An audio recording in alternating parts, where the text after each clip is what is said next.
साथियों, 2019 में ये सामने आया कि भारत सरकार विपक्ष के नेताओं की जासूसी कर रही थी, जजेस की जासूसी कर रही थी, पत्रकारों की जासूसी कर रही थी, खुद के केंद्रीय मंत्रियों की जासूसी कर रही थी और अन्य बिजनेसमैन और दूसरे लोगों की भी जासूसी कर रही थी। ये सारा जासूसी का खेल पिगैसस नाम के स्पाईवेयर के माध्यम से हो रहा था, जिसके माध्यम से सैकड़ों के करीब लोगों का फोन व्हाट्सएप की माध्यम से हैक कर लिया गया और एनएसओ जो इजराइल की एक एजेंसी है उससे यह पिगैसस स्पाईवेयर खरीदा गया। मामला सुप्रीम कोर्ट तक गया और आज भी वहां विचाराधीन है। 22 अप्रैल 2025 को इसी महीने अगली पेशी सुप्रीम कोर्ट में लगी है। मोदी सरकार ने बगैर कोई बयान दिए पूरा मामला रफा दफा कर दिया। राहुल गांधी जी ने आगे बढ़कर यह कहा था कि यह सारी जासूसी हो रही है। बहुत देर यह विवाद चला और बाद में इसे ठंडे बस्ते में डाल दिया गया। इसके बाद मेटा, जिसे फेसबुक भी कहते हैं, व्हाट्सएप के जो मालिक हैं, उन्होंने अमेरिका में एक केस दायर किया बाकायदा इजरायली कंपनी एनएसओ के खिलाफ, जिन्होंने पिगैसस स्पाईवेयर बनाया है। और उन्होंने कहा कि नाजायज तौर से इजरायली कंपनी एनएसओ ने ये व्हाट्सएप जो है उसके अंदर ब्रीच करके और ये पिगैसस नाजायज तौर से लोड किया। वहां गवाही हुई, वो साक्ष्य सारे मौजूद हैं और मैंने उन्हें अब सार्वजनिक पटल पर रख दिया है। पर जो महत्वपूर्ण बात है, एक कागज जो पहले सार्वजनिक पटल पर नहीं था कि कितने लोगों के फोन हैक हुए, ये नहीं आया था आज तक। अब एग्जिबिट 40 वहां लगा दिया गया है और ये कागज अब उपलब्ध है, जिसे मैंने सार्वजनिक पटल पर रख दिया है। इस एग्जिबिट 40 में उन सारे 52 मुल्कों की लिस्ट है जिनके फोन पिगैसस स्पाईवेयर के द्वारा व्हाट्सएप को ब्रीच करके हैक किए गए। इस लिस्ट में दूसरा नंबर हिंदुस्तान का है, अगर आप देखें, और यहां साफ लिखा है, अब तो अदालत में एक कागज पेश हो गया कि हिंदुस्तान के 100 लोगों के फोन नाजायज तरीके से जासूसी के माध्यम से पिगैसस स्पाईवेयर से हैक किए गए थे। मैं ये उन 52 के 52 मुल्कों की लिस्ट आपको दे रहा हूं। अब सवाल बड़ा सीधा है, इसके बाद अब कोई शक नहीं बचा।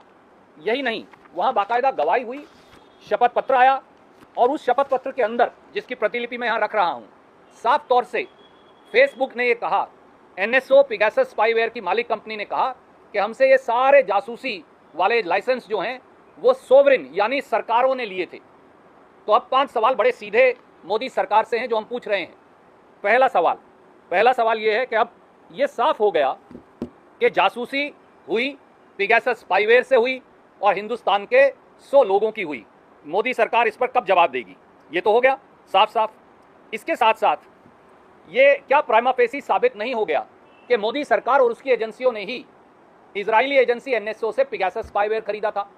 तीसरा सवाल, अगर ये दोनों सवाल सही हैं तो अब सरकार को ये बताना चाहिए कि उन्होंने वो कौन से 100 लोग हैं जिनकी जासूसी की उनके फ़ोन में पिगैसस डालकर, क्या उसकी किसी अदालत से मंजूरी ली गई? और उन 100 लोगों का जो हिंदुस्तानियों का फ़ोन हैक किया गया था, ये किसके द्वारा और किसकी अनुमति से किया गया था? वो 100 लोग कौन हैं? किसने हैक किए फ़ोन? किसके द्वारा किए गए? किससे अनुमति ली गई? क्योंकि अदालत से तो ली नहीं गई।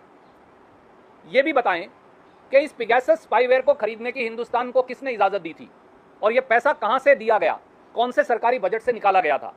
और पांचवा, अब 22 अप्रैल 2025 को सुप्रीम कोर्ट में पेशी लगी है। जब ये सारे कागजात अमेरिका की अदालत में लग गए हैं और साबित हो गए हैं, तो क्या भारत सरकार की जिम्मेवारी नहीं कि इन सारे कागजात को 22 अप्रैल 2025 को सुप्रीम कोर्ट में पेश करे, ताकि सुप्रीम कोर्ट इस पूरे जासूसी मामले की जांच कर सके? क्योंकि इल्जामात तो ये हैं कि राहुल गांधी जी का फोन हैक हो रहा था, दूसरे विपक्षी नेताओं का फोन हैक हो रहा था, जजेस का फोन हैक हो रहा था, खुद केंद्रीय मंत्रियों का फोन हैक हो रहा था, पत्रकारों का फोन हैक हो रहा था, बिजनेसमैन का फोन हैक हो रहा था। क्या भारत की सुरक्षा इस प्रकार से होगी कि उग्रवादियों की बजाय अपने ही लोगों का फोन हैक हो रहा था? तो इन सब सवालों का जवाब भी अब मोदी सरकार को देना चाहिए।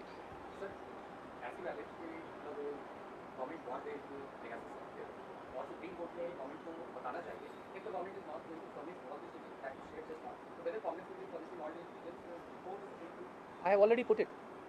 They are here. ये वहाँ ओथ पे दिया गया बयान है और उन्होंने ये कहा है कि एनएसओ जो है, ये आप देख सकते हैं, वहाँ उन्होंने कहा है कि एनएसओ जो पिगैसस स्पाईवेयर बनाने वाली कंपनी है, उनकी ये डिफेंस है कि ये तो सरकारों, सोवरिन यानी सरकार को बेचा था हमने। तो हमारे, और ये भी सामने आ गया कि हमारे 100 लोगों के, ये एग्जिबिट 40 है वहाँ, ये अभी 4 अप्रैल को ही उजागर हुआ, हमें कल ही मिल पाया कि हमारे 100 लोगों के फ़ोन हैक हुए थे। ये देखिए यहाँ लिखा हुआ है साफ। हम दूसरे नंबर पर सबसे ज़्यादा फ़ोन हैक, नहीं नाम नहीं है इसमें, हिंदुस्तान के कितने फ़ोन हैक हुए ये लिए लिखा है। हाँ, यही मैंने आपसे कहा कि वो 100 लोग कौन हैं। अब मोदी सरकार को बताना चाहिए किसकी अनुमति से हैक हुआ, किसने हैक किए, क्या इंफॉर्मेशन आपने निकाली? पिगासस जो है, एक पिगासस एक साल के लिए लगभग $7 मिलियन का आता है। यह पैसा कौन से बजट से दिया गया? कौन सी अदालत से आपने अनुमति ली या नहीं ली तो कौन जिम्मेवार है?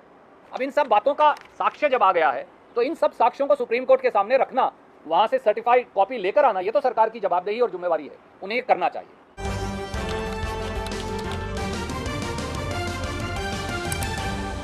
आपकी आवाज